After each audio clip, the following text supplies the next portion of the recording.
Let me be real with you right off the bat. When most people think about the Vietnam War, they picture the combat, the helicopters, the dense jungle. But here's the thing. One of the deadliest enemies American and Vietnamese soldiers faced every single day wasn't carrying a rifle. It was invisible. It lived in the mud under their boots, in the water they drank, in the clothes stuck to their skin for weeks at a time. And honestly, the more you dig into this, the more your skin starts to crawl. We're talking about hygiene, or more accurately, the complete and total breakdown of it. You think you've had a rough week because you skipped a shower? Imagine going months without soap, without clean water, without a change of clothes. Imagine sleeping in the same boots you've been wearing through swamps for 3 weeks straight. Does that give you chills? Because it should. So buckle up, because we're going deep into one of the most overlooked and gut-wrenching sides of the Vietnam War. This is the story of what the human body goes through when civilization's basic comforts get stripped away, and what soldiers on all sides did just to survive day to day. Let's start with the basics. Where exactly were these men living? Because before you can understand the hygiene catastrophe, you've got to understand the environment. Vietnam's terrain is not exactly forgiving. You've got triple canopy jungle where sunlight barely hits the ground. You've got monsoon seasons that dump rain like nobody's business, turning every trail into a river of mud. You've got temperatures that hover around brutal, hot, sticky, suffocating. And then you've got the humidity, which just sits on you like a wet blanket you can never take off. American troops were often out in the field for weeks, sometimes months, operating in fire support bases, patrol routes through the jungle, or hunkered down in foxholes during contact with the enemy. The infrastructure back home, clean running water, hot showers, flush toilets, might as well have been on another planet. In the field, you made do with what you had. And more often than not, what you had was absolutely nothing. Now you might be wondering, didn't the military have systems in place for hygiene? Didn't they train soldiers on how to stay clean? And the honest answer is yes, they did. There were field manuals, there were instructions, there were supply chains designed to keep soldiers functional. But here's the catch, friend, and this is the part that really gets you. The reality on the ground had almost nothing to do with what was written in those manuals.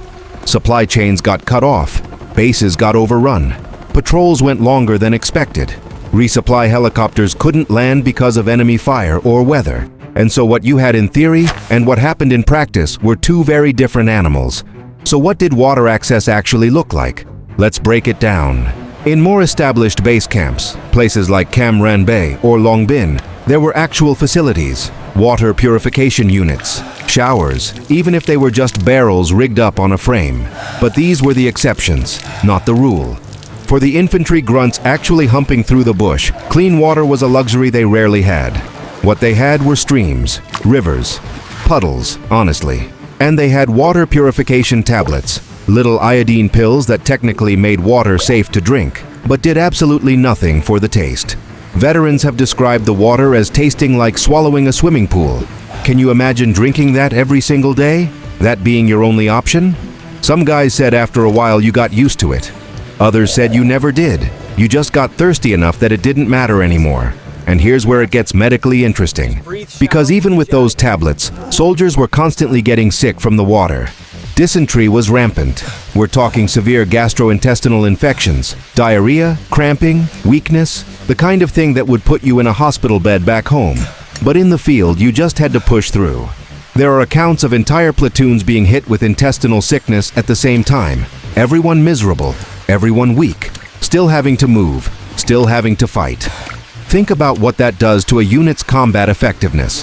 Think about what that does to morale. And then ask yourself, is this something we ever hear about in the movies? Not really, right? Now let's talk about the jungle itself as a hygiene hazard. Because the environment wasn't just uncomfortable, it was actively hostile to the human body in ways that are hard to overstate. Start with the feet. Trench foot, or immersion foot as it's technically called, was one of the most common and debilitating conditions in the Vietnam War. Here's how it works. You're on patrol, you're wading through rice paddies and streams, your boots are soaked. You keep moving. The boots never dry. The skin on your feet starts to break down from constant moisture. Fungal infections set in. Bacterial infections follow. The skin starts to crack, to blister, to rot. In advanced cases, soldiers couldn't walk. In extreme cases, there was permanent nerve damage. And the thing about trench foot is that it's almost entirely preventable. Dry socks. That's basically all you need. But dry socks require logistics. They require resupply. They require being able to stop and actually dry your feet. In a war being fought in monsoon jungles with active contact against an enemy that could materialize anywhere, dry socks were a pipe dream for weeks at a time. Does that sound like something small? Something trivial? Here's the kicker. Commanders in Vietnam considered trench foot a disciplinary issue. Soldiers were supposed to take care of their feet. If they didn't, some officers treated it as negligence. So you had men suffering in silence, not reporting their symptoms, pushing through the pain, because admitting you had trench foot could land you in trouble. The system punished honesty about medical conditions, and that made everything worse. Speaking of things that made everything worse, let's talk about insects. Vietnam's jungle is alive with them in a way that people who've never been there genuinely cannot imagine. Mosquitoes, obviously, carrying malaria, but also leeches, which would work their way into any gap in your clothing and attach to your skin. Ticks, sand fleas, fire ants, a parade of tiny nightmares, 24 hours a day. Malaria was absolutely devastating in Vietnam. And here's a fun historical twist. The strain of malaria circulating in Southeast Asia during the war had developed resistance to chloroquine, which was the standard preventive medication at the time. So American troops were taking their malaria pills religiously and still getting sick. By some estimates, malaria accounted for more hospitalizations among American forces in Vietnam than actual combat wounds in certain periods. Let that sink in for a second. Soldiers were given dapsone, pyrimethamine, all sorts of combination regimens trying to keep malaria at bay. But in the field, compliance was a mess. Some guys refused to take the pills because of the side effects: nausea, sensitivity to light, all sorts of unpleasantness. Others took them inconsistently, and the mosquitoes, as always, just kept coming. Now let's get into something that doesn't get talked about enough: personal cleanliness. Or rather, the complete impossibility of it. When you're in the field for 3 weeks, when there's no water to spare, when every ounce of weight in your pack is life or death important, personal hygiene hits the bottom of the priority list fast. Soldiers would go weeks without bathing. Their uniforms, which were supposed to be the moisture-wicking jungle fatigues specifically designed for this environment, would get soaked with sweat, rain, river water, and worse, and stay that way. The fabric would start to break down. Skin rashes were universal. Fungal infections hit armpits, groins, everywhere that stays warm and wet. Ringworm was endemic. There's a term veterans used, the 1,000-yard stare, for the psychological disconnection that combat trauma causes. But there was also a kind of physical dissociation that happened with hygiene. After enough time, you just stopped noticing. You stopped smelling your own body because your nose adapted. You stopped feeling the itching as intensely. The human body is remarkable at adapting to misery when it has no other choice. But adaptation doesn't mean immunity. It doesn't mean those infections weren't quietly doing damage. Veterans have come forward decades later with chronic skin conditions, joint problems, immune system issues that doctors have traced back to the sustained physical stress and infection load of extended field operations in Vietnam.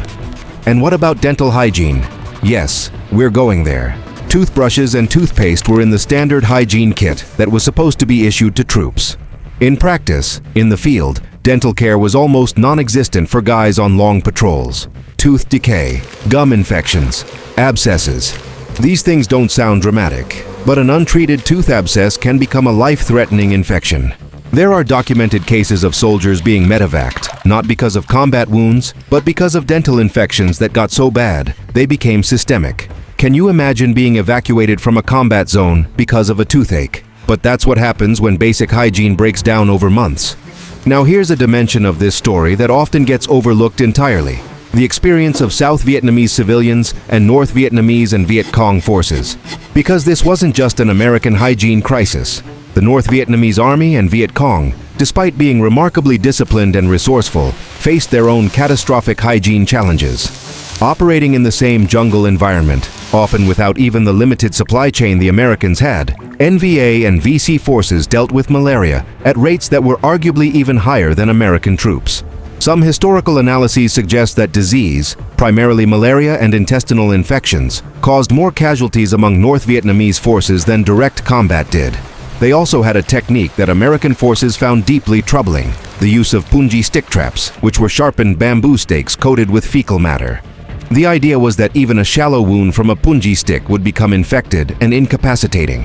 This was not just a weapon, it was a weaponization of biology, of the very bacterial ecosystem that thrives in unsanitary conditions.